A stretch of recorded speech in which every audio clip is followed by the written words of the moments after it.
Meet Irving, product specialist at Fluke.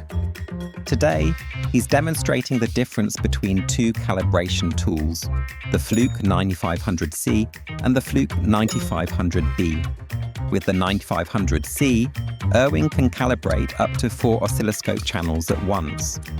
Today, he's calibrating 2 channels. With the 9500B, he calibrates 1 channel at a time, adjusts settings, and waits before calibrating the next channel, then repeats. The 9500C is already done. Meanwhile, Irving on the 9500B is still on channel 2. Still not done? This could take a while. Now that Irving is done with the 9500C, he can move on to other calibrations or tasks, or just relaxes. Meanwhile, Irving on the 9500B, well, he's still waiting. Why wait when you can get the job done faster? The choice is clear. Upgrade to the Fluke 9500C and maximize your efficiency today.